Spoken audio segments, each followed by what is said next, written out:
पुण्यातले गणपती पाहायला सगळेच जण उत्सुक असतात, पण प्रत्येकाला इथे येऊन ते पाहणं शक्य होत नाही. त्याच्यामुळे मी यावर्षी तुम्हाला घरात बसून जेवढे शक्य तेवढे गणपती दाखवण्याचा प्रयत्न करेन. तिथल्या सिनेरीज सगळ्यांचा आनंद तुम्ही घरात बसून घेऊ शकता. तुम्हाला पुण्यातले आणखीन कुठले कुठले ठिकाणं पाहायला आवडतील हे नक्कीच कॉमेंट करून सांगा. जेव्हा मला शक्य होईल तेव्हा मी नक्कीच तिथे जाऊन व्हिडिओ बनवून मी तुमच्याशी शेअर करेन. चला तर आता गणपती पाहायला जाऊया.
स्वागतम स्वागतम सुस्वागतम. 14 विद्या आणि 64 कलांचे अधिपती श्री गणेशाला वंदन. तर पिंपरी चिंचवड नगरी आपली जगद्गुरु संत तुकाराम महाराज, जगाला पसायदान देणारे ज्ञानेश्वर माऊली, महान साधू मोरया गोसावी यांच्या पदस्पर्शाने पावन झालेली हे नवी स्वराज्याचे रक्षण करते छत्रपती शिवाजी महाराजांचा पावन स्पर्श झाले. मंडळी, तो एक काळ होता जेव्हा माणसांची नव्हती दाटी वाटी, म्हणायला सांगतो गावं होती छोटी छोटी, फड रंगायचा कुस्तीचा, जत्रा व्हायची यात्रा व्हायची, लाल मातीत शड्डू ठोकून उभी राहिलेली मंडळी रात्री भजनाला मांडीला मांडी लावून बसायची. वाहत होती इंद्रायणी, वाहत होती पवना, इतक्यात आली उद्योगांची गंगा. MIDC वाढली, वाढले कारखाने, गावं जोडली जाऊ लागली आणि महानगरपालिका आशियातली सर्वात श्रीमंत ठरली. पुण्यनगरीमध्ये लोकमान्य बाळ गंगाधर टिळक यांनी गणेशोत्सव परंपरा सुरू केली. तर जिवंत देखाव्याची परंपरा आपल्या शहराने रुजवली. या परंपरेचे पायी ज्या गुरुदत्त मित्रमंडळ मुंज बाबासाहेब वार्लेकरवाडी रोड 16व्या वर्षामध्ये यशस्वीरित्या पदार्पण करीत आहेत. मंडळाचे आधारस्तंभ माजी महापौर सचिनदादा चिंचवडे, मंडळाचे अध्यक्ष निखिल साठे, मंडळाच्या वतीने आलेल्या सर्व गणेश भक्तांचे मनपूर्वक स्वागत. तर मंडळी, आज ज्याला त्याला फक्त प्रसिद्धी हवी, त्या त्यासाठी तो कोणत्याही थराला जायला तयार आहे. मग त्यात सेल्फी काढताना जीव गेला तरी 72. अशाच प्रसिद्धीसाठी आणि फेमस होण्यासाठी काहीही करायला तयार असणाऱ्या एका राजाची गोष्ट तुम्हाला सांगणार आहोत. तुम्ही म्हणाला आम्हाला काय सांगताय, तर राजालाच सांगा. सांगतो की, आपण सांगून काय फायदा. मंडळाच्या सर्व कार्यकर्त्यांच्या साथीने मंडळाची सामाजिक, ऐतिहासिक, पौराणिक व समाज प्रबोधनपर देखावे सादर करण्याची परंपरा राखत मंडळाने यावर्षी सादर केलेला देखावा सांगून काय फायदा, सांगून काय फायदा.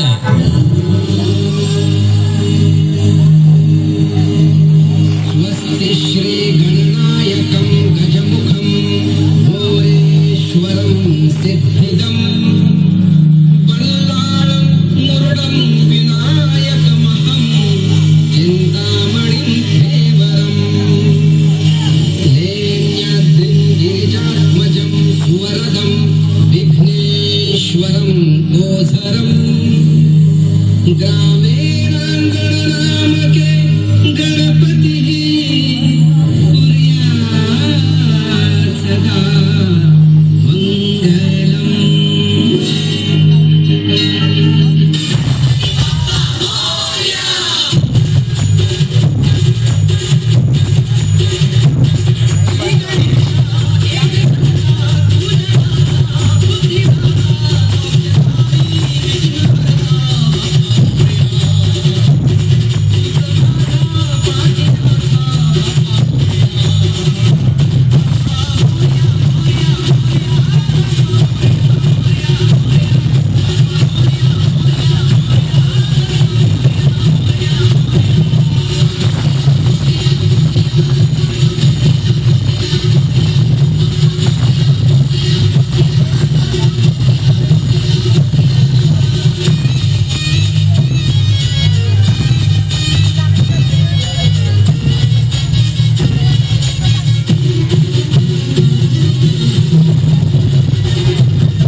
उद्योग नगरी आहे आपली. इथला दरबार भरताना पण आधी असा भोंगा वाजतो. बरोबर की नाही प्रधानजी? बरोबर शिपाय.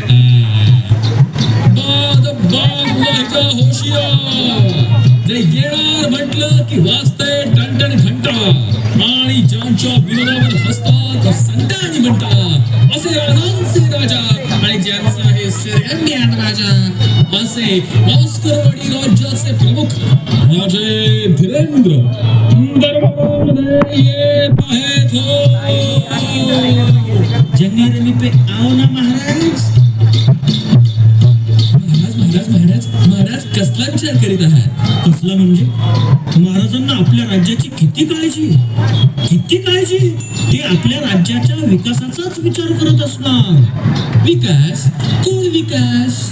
ज्याचं ज्याचं महाराजांमुळे भलं झालंय ना तो प्रत्येक जण विकास. अरे काय चाललंय तुमचं? अरे मला पण विचारा. मला तर कोणीच काही विचारत नाही. घरातल्या साठी उलटून गेलेल्या आणि पेन्शन बंद झालेल्या माणसासारखी माझी अवस्था झाली. मला माझा जलवा पुन्हा दाखवावाच लागणार. अरे बापरे, म्हणजे राज्यासाठी तुम्ही अजून एक वाडा जन्माला. सायलेन्स. इथे महाराजांचं कोणीच ऐकून घेत नाहीये.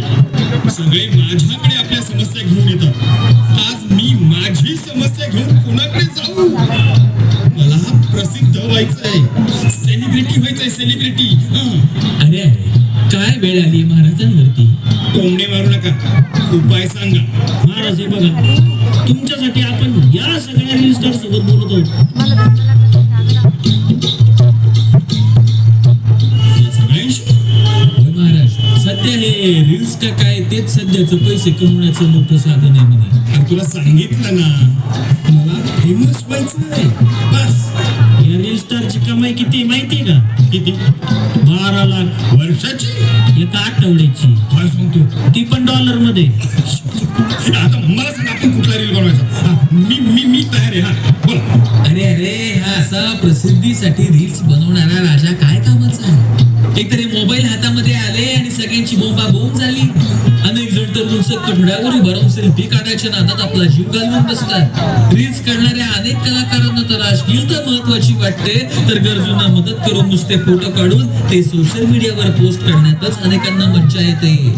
हे सारं खोटं आहे हे इतरांनाही कळतं, पण सांगून काय फायदा? जे रील मध्ये दिसतात ते फक्त मुलीगत शो ऑफ करतात. एक मुलीगत शो ऑफ.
काय मोसम, काय झाली, काय डोंगर, पण तुमचा वावले आहे सिंगे.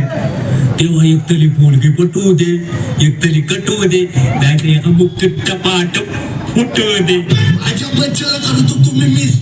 मला आठवली पहिली किस. मग काय काय ते फीस गाडीत मातलं उद्या कुठलं आहे मुली माता तुझं नाव घेतलं लय बरं वाटलं. हेच फालतू जलकू वैद्या.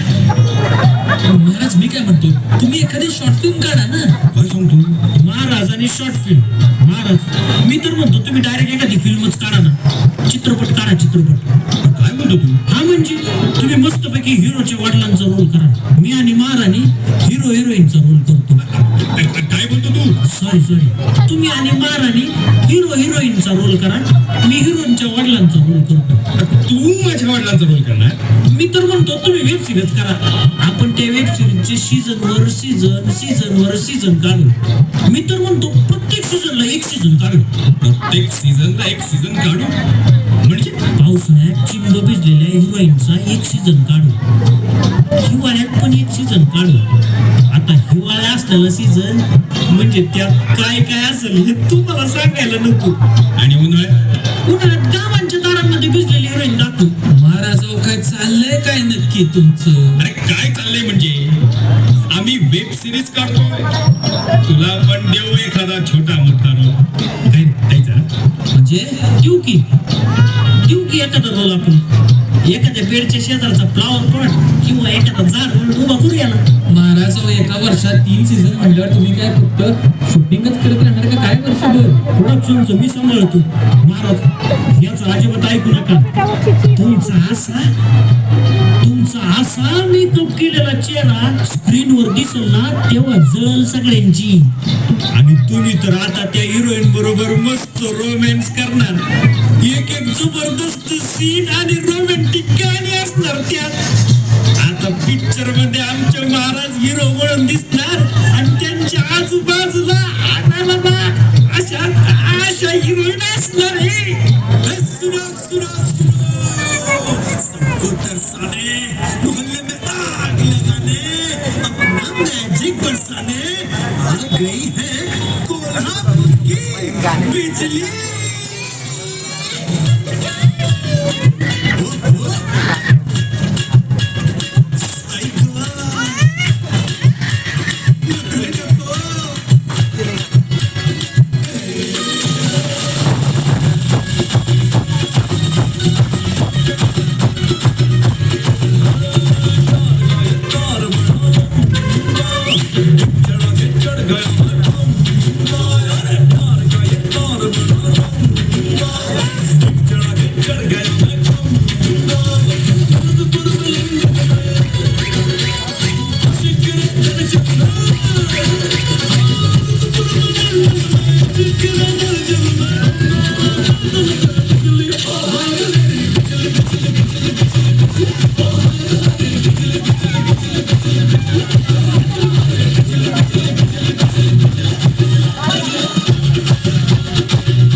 काय झालं महाराज? हा म्हणतोय आपल्याला 150 एकर महाराजावरती सेट उभा करावा लागेल. अहो मग बरोबरच आहे महाराज. अहो, आपण काय फक्त एका सीझनचा विचार करून नाही तर पुढच्या कित्येक सीझनचा विचार करून बनवतोय तो सेट. विचार करा महाराज. अरे माझ्या सोन्या, पण मला एवढा पैसा खर्च नाही करायचा आहे. महाराज मग तुम्ही फेमस कसे होणार? मी माझ्या राणीसाठी ताजमहाल बांधेन मस्त. तो पण 42 एकरात. म्हणजे खरा ताजमहल फक्त 42 एकरात बांधलेला आहे. आणि महाराज मी तर म्हणतो महाराणींसाठी ताजमहाल काय, तुम्ही राजमातांसाठी एखादा किल्ला बांधा. किल्ला हो. शिवाजी महाराजांनी जिजाऊ मासाहेबांसाठी एक एक करत असंख्य किल्ले स्वराज्याला जोडले आणि उत्तरेश्वरांचा पाडाव करण्यासाठी ही महाराष्ट्राची भूमी एखाद्या बुद्धिबळाच्या पटाप्रमाणे संच केली. अहो त्यांनी अनेक लढाया केल्या, त्या जिंकल्या आणि स्वराज्याची मूर्तमेढ रोवली. अष्टप्रधान मंडळाच्या माध्यमातून राज्य कारभार केला आणि रयत सुखी झाले. आणि राजा होता का सुखी? रयत सुखी तर राजा सुखी अशी तेव्हाची रीत होती. राजा समाधानी होता म्हणून रयत आनंदी होती. इथल्या कणाकणाला आणि सह्याद्रीच्या कडे कपारीला छत्रपती शिवाजी महाराजांची शपथ होती.